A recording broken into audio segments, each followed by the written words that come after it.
Thank you all very much. The good news is you're not going to have to hear much from the Vice President. You're going to get to hear the President. But folks, look, one of the things, first of all, I had a great time last night at the dinner. Got a chance to actually have some real conversation with a bunch of you. And, you know, for all the differences that we have politically, I think there's a sense of inevitability about America. My dad used to say, no matter who's in charge, no matter how long they're in charge, the American people are so much bigger, so much better, so much more capable than any government of either party can be, that there's an inevitability of us coming back. A lot's changed. When we came into office, and many of you came in at the same time we did, we came into office and, you know, we were in free fall. The middle class was and still is, you know, just clamoring to just hang on, just to make it. And a lot's changed. A lot's changed. And what most has changed, it's not all better, but we have 23 consecutive months of private sector employment, over 3.5 million jobs after losing over 8.5 million jobs. We disagree on some of the policy prescriptions, but there's 2 points I want to make to you. One is that a lot of, and I've had a chance to be in a number of your states, Democrat and Republican.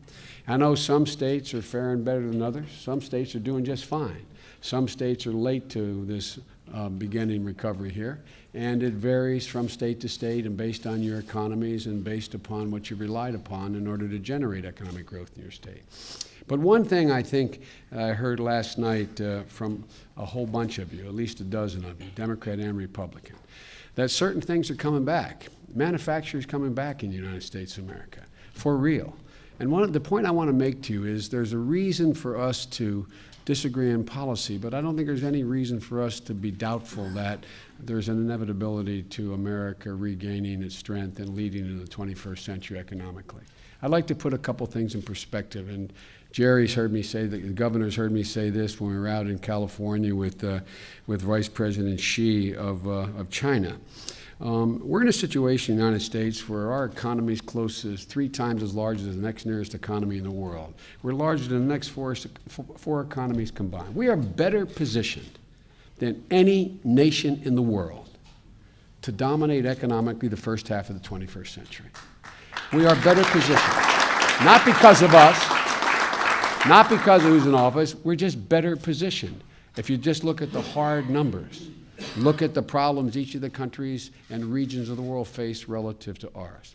Secondly, we're also in a position that if we give our folks a fighting chance, I guess I was saying this to the president. I think the American people are just tired of being tired. There used to be an expression in the civil rights movement, they're sick and tired of being sick and tired. I think American people are tired of being tired. They're tired of being told how bad things are. They're tired of having to deal with what they've had to deal with. They're ready to get up. And they're looking for us. They're looking for all of us, Democrats and Republicans, to let them know that we think as well, it's time to just get up. Just get up and start to move. And ladies and gentlemen, we're going to disagree on a bunch of things, but one of the things I think we all agree on, we need a better education system in America. We're ranked 16th in the world now. The idea that we're going to be that way, in terms of percent of people we graduate from college, the idea that we can sustain that position and lead the world in the 21st century is not possible. We've made great strides in terms of actually being less reliant on foreign oil than we have any time in the last 16 years. We're in a position, a long way to go, long way to go. But we ought to figure out the places we can cooperate here. The American people are looking for us to cooperate. And that's what you governors do best. You cooperate with one another, you know you have to get things done.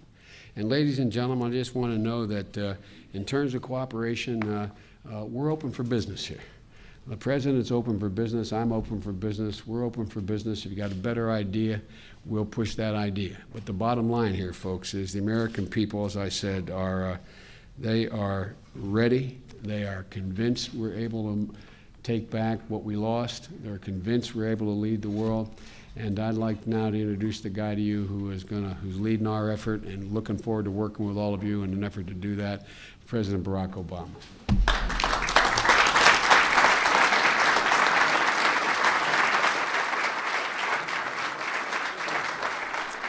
Thank you, everybody.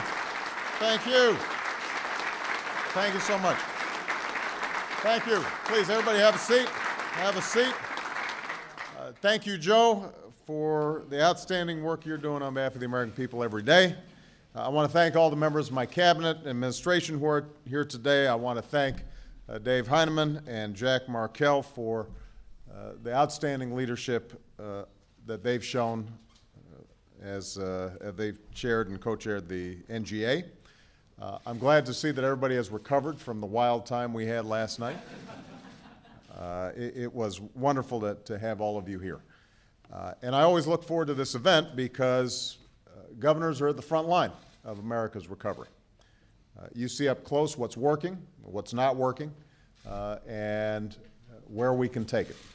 And the thing that connects all of us, no matter what part of the country we're from, and certainly no matter what party we belong to, is that we know what it means to govern, what it means to make tough choices during tough times, and hopefully to forge some common ground. We've all felt the weight of big decisions and the impact that those decisions have on the people that we represent. I first addressed this group 3 years ago, and it was a moment, as Joe mentioned, when the economy was in a free fall. Some of you were just coming into office at that time as well. Hundreds of thousands of Americans were losing their jobs or their homes every month. Businesses were closing their doors at a heartbreaking pace. Our entire auto industry was on the verge of collapse, and all told, the prospects of us going into a full-blown depression were very real. Today, there's no doubt that enormous challenges remain. But the fact of the matter is that over the last 2 years, American businesses have created 3.7 million new jobs. Manufacturers are hiring for the first time since the 1990s. The auto industry is back. Our recovery is gaining speed, and the economy is getting stronger. And we've got to do everything we can to make sure that we sustain this progress. That means we've got to strengthen American manufacturing so that more and more good jobs and products are made here in America. It means that we've got to develop new sources of American energy so that we're less dependent on foreign oil and yearly spikes in gas prices. And it means that we've got to make sure that every American is equipped with the skills, with the education that they need to compete for the jobs of tomorrow, as well as the jobs of today. And that's what I want to talk to these governors a little bit about. No issue will have a bigger impact on the future performance of our economy than education. In the long run, it's going to determine whether or not businesses stay here. It will determine whether businesses are created here, whether businesses are hiring here. And it will determine whether there's going to be an abundance of good middle-class jobs in America. Today, the unemployment rate for Americans with at least a college degree is about half the national average. Their incomes are about twice as high as those who only have a high school diploma. So this is what we should be focused on as a nation. This is what we should be talking about and debating. The countries who out-educate us today will out-compete us tomorrow. That's a simple fact. And if we want America to continue to be number one and stay number one, we've got some work to do. Now, in the last 3 years, the good news is we've made some important progress, working together. We've broken through the traditional stalemate between left and right by launching a national competition to improve our schools. And I think Arnie has done an outstanding job of saying we've got to get past the old dogmas, whether it's the dogmas on the liberal side or the conservative side, and figure out what works. We've invested, but we've invested in reform. And for less than 1% of what our nation spends on education each year, almost all of you have agreed to raise standards for teaching and learning. And that's the first time that's happened in a generation.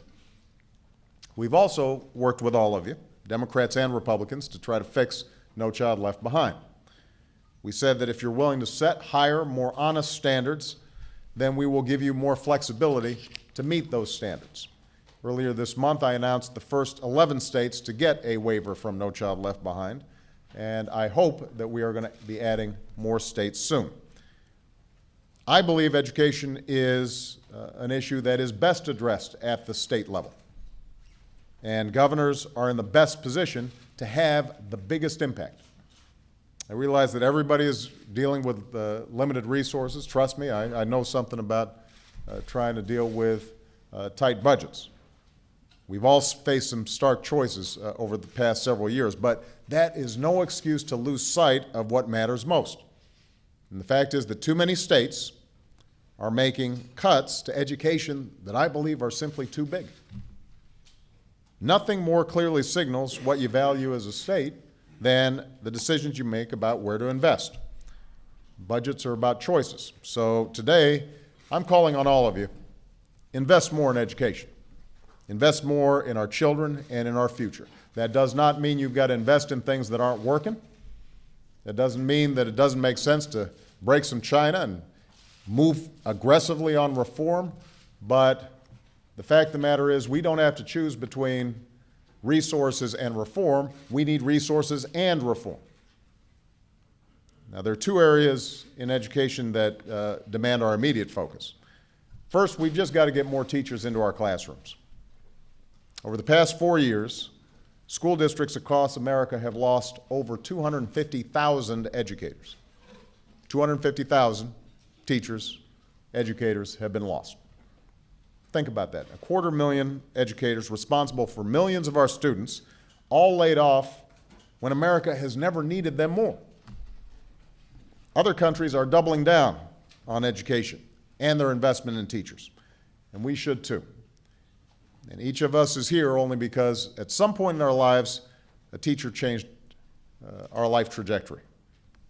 The impact is often much bigger than even we realize. One study found that a good teacher can increase the lifetime income of a classroom by over $250,000. One teacher, one classroom.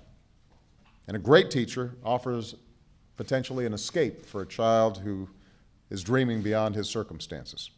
The point is, teachers matter, and all of us have to recognize that, and we've got to put our money behind that. Now, we want to help you every place that we can. At the federal level, we've already provided billions of dollars in funding to help keep hundreds of thousands of teachers in the classroom. And a cornerstone of the jobs plan that I put forward in September, a chunk of which has gotten done, but a chunk of which remains undone, was to provide even more funding so that you could prevent further layoffs and rehire teachers that had lost their jobs. And I'd like to thank those of you in this room who voiced support for that effort. Congress still is in a position to do the right thing. They can keep more teachers in the classroom, but you've got to keep the pressure up on them to get this done. The second area where we have to bring greater focus is higher education. The jobs of the future are increasingly going to those with more than a high school degree. And I have to make a point here. When I speak about higher education, we're not just talking about a 4-year degree. We're talking about somebody going to a community college and getting trained and, for that manufacturing job that now is requiring somebody walking through the door handling $1 million piece of equipment. And they can't go in there unless they've got some basic training beyond what they received in high school. We all want Americans getting those jobs of the future. So we're going to have to make sure that they're getting the education that they need. It starts, by the way, with just what kinds of expectation and ground rules we're setting for kids in high school. Right now, 21 states require students to stay in high school until they graduate or turn 18. 21 states. That means 29 don't. I believe that's the right thing to do, for us to make sure to send a message to our young people. You graduate from high school, at a minimum, and I urge others to follow suit of those 21 states. Now, for students that are ready for college, we've got to make sure that college is affordable. Today, graduates who take out loans leave college owing an average of $25,000, and that's a staggering amount for young people. Americans now owe more in student loan debt than they do in credit card debt. There's so many Americans out there with so much to offer who are saddled with debt before they even start out in life. And the very idea of owing that much money puts college out of reach for far too many families. So this is a major problem that must be fixed. I addressed it at the State of the Union. We have a role to play here. My grandfather got a chance to go to college because Americans and Congress decided that every returning veteran from World War II should be able to afford it.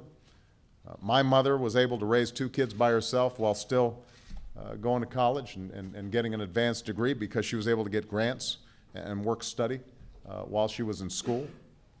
Michelle and I are only here today because of scholarships and student loans that gave us a good shot at a great education. And it wasn't easy to pay off these loans, but it sure wasn't as hard as it is for a lot of kids today. So my administration's tried to do our part by making sure that the student loans program puts students before banks, by increasing aid like the Pell Grants for millions of students and their families, and by allowing students to cap their monthly loan payments at 10% of their income, which means that their repayment schedule is manageable. Congress still needs to do its part by, first of all, keeping student interest rates low. Right now, they are scheduled to double at the end of July if Congress does not act, and that would be a real tragedy for an awful lot of families around the country. They also need to extend the tuition tax credit for the middle class, protect Pell Grants, and expand work-study programs. But it's not enough to just focus on student aid. We can't just keep on, at the federal level, subsidizing skyrocketing tuition. If tuition is going up faster than inflation, faster actually than healthcare costs, then no matter how much we subsidize it, sooner or later, we are going to run out of money. So everybody else is going to have to do their part as well. This is not just a matter of the federal government coming up with more and more money. That means colleges and universities are going to have to help to make their tuition more affordable. And I've put them on notice. If they are not taking some concrete steps to prevent tuition from going up, then federal funding from taxpayers is going to go down. We've got to incentivize better practices in terms of keeping costs under control. And all of you have a role to play by making higher education a higher priority in your budgets. Over 2/3 of students attend public colleges and universities, where traditionally tuition has been affordable because of state investments. And that's something that every state takes pride in. That's the crown jewel, in fact, of our economic system, is by far, we've got the best network of colleges, universities, and community colleges in the world. But more than 40 states have cut funding for higher education over the past year. And this is just the peak of what has been a long-term trend in reduced state support for higher education. And state budget cuts have been among the largest factor in tuition hikes at public colleges over the past decade. So my administration can do more, Congress can do more, colleges have to do more, but unless all of you also do more, this problem will not get solved. It can be done, though. Jack O'Malley, where's Jack? All right, not Martin. Where's Martin? Sorry, I was. Right. Martin in Maryland is doing some outstanding work on this front. He worked with the legislature to keep tuition down by controlling costs and cutting spending on college campuses, and you're seeing a real impact from the flagship University of Maryland all the way down. And a lot of you are starting to experiment with this as well. We can't allow higher education to be a luxury in this country. It's an economic imperative that every family in America has to be able to afford. And frankly, I don't think any of this should be a partisan issue. All of us should be about giving every American who wants a chance to succeed that chance. So,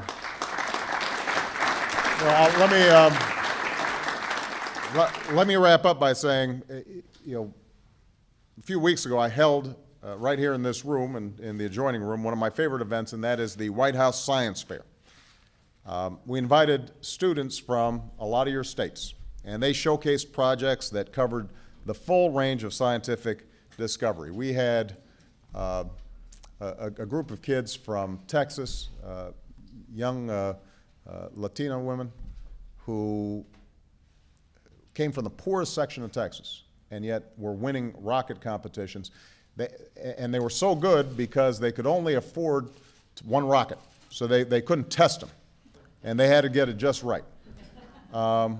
and their parents ran bake sales just so they could travel to these events. You had a young woman who was from Long Island, had been studying mussels and wanted to be an oceanographer, and had won the Intel Science Award while she was homeless. Her family had lost their home, and she was living out of a car and out of her family's on their family's couch, and yet still was able to stay focused and achieve what was just remarkable.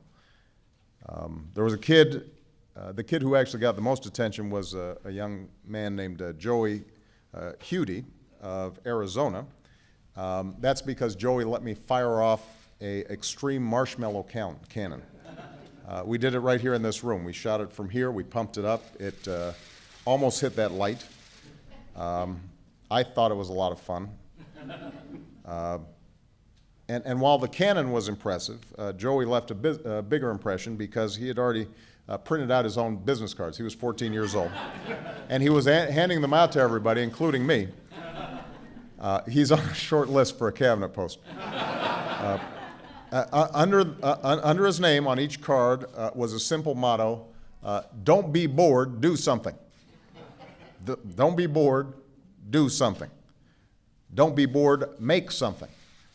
All across this country, there are kids like Joey who are dreaming big and are doing things and making things. And we want them to reach those heights. They're willing to work hard. They are willing to dig deep to achieve. And we've got a responsibility to give them a fair shot. If we do, then I'm absolutely convinced that our future is going to be as bright as all of us want. So this is going to be something that I want to collaborate with all of you on. If you've got ideas about how we can make our education system work better, I want to hear them today, and Arne Duncan's going to want to hear them for the rest of the time that he's Education Secretary, the rest of the time I'm President. All right. Thank you very much, everybody.